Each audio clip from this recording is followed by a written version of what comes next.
T.S. Eliot, The Love Song of J. Alfred Prufrock.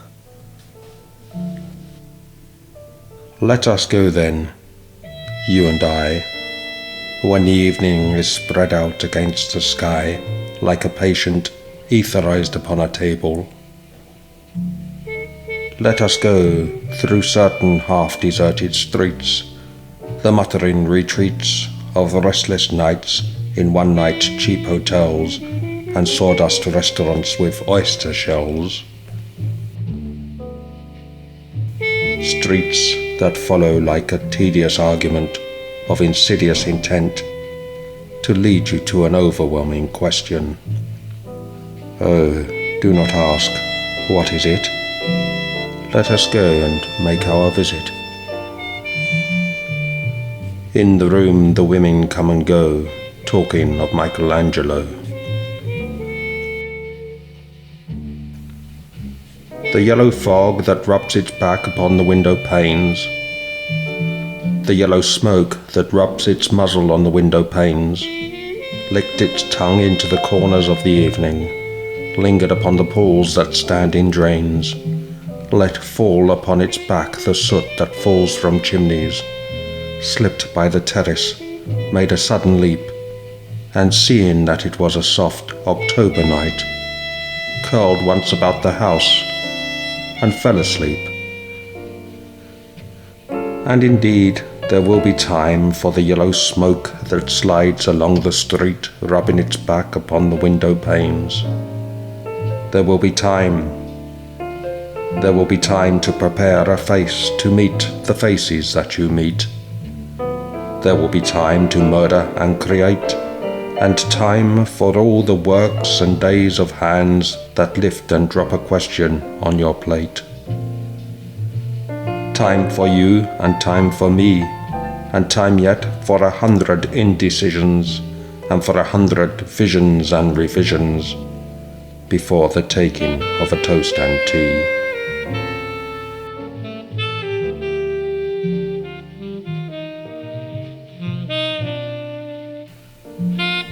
In the room the women come and go, talking of Michelangelo. And indeed there will be time to wonder, do I dare, and do I dare? Time to turn back and descend the stair with a bald spot in the middle of my hair. They will say how his hair is growing thin. My morning coat, my collar mounting firmly to the chin, my necktie rich and modest, but asserted by a simple pin. They will say, but how his arms and legs are thin. Do I dare disturb the universe? In a minute there is time for decisions and revisions which a minute will reverse.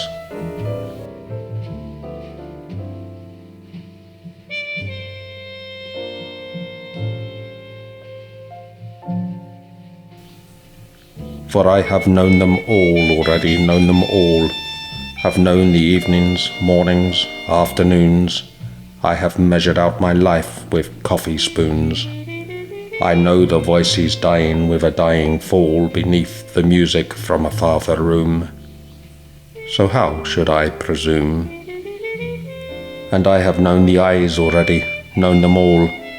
The eyes that fix you in a formulated phrase. And when I am formulated, sprawling on a pin, when I am pinned and wriggling on the wall, then how should I begin to spit out all the butt ends of my days and ways? And how should I presume?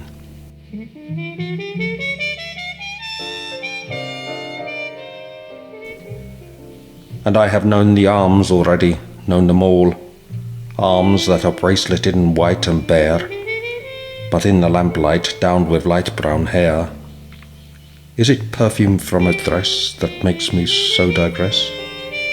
Arms that lie along a table or wrap about a shawl, and should I then presume?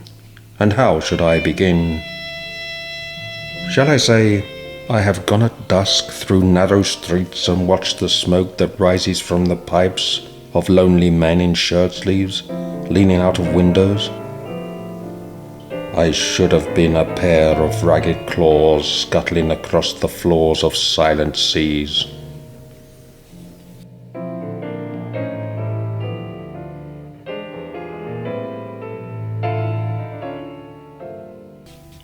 And the afternoon, the evening sleeps so peacefully, smoothed by long fingers, asleep, tired, or it malingers, stretched on the floor, here beside you and me.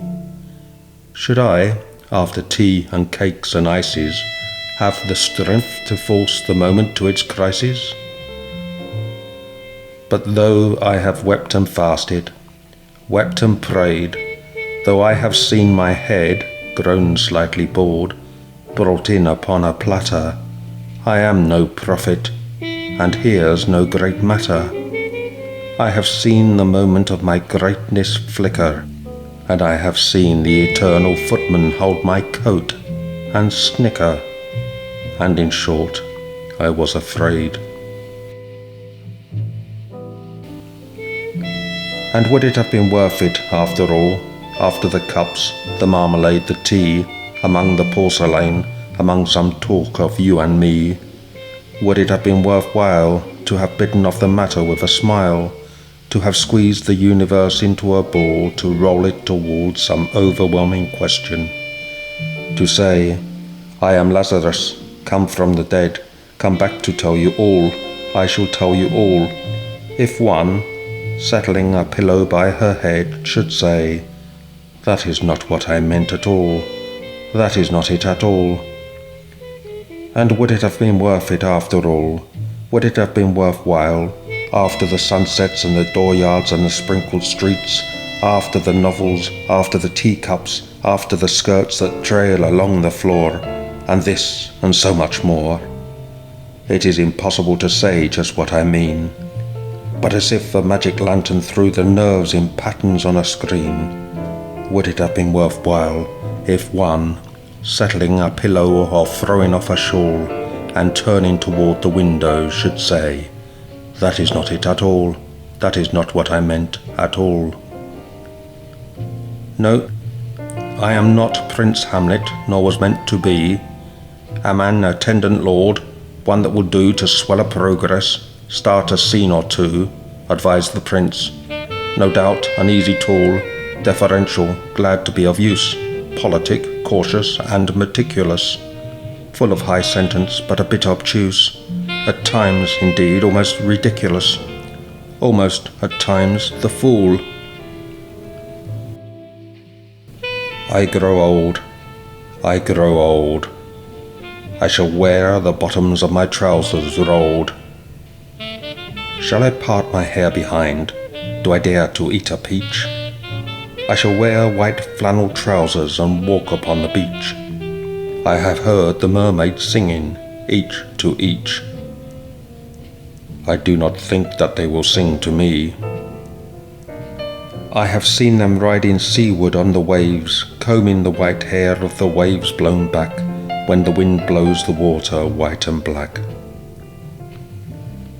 We have lingered in the chambers of the sea, by seagulls wreathed with seaweed red and brown, till human voices wake us, and we drown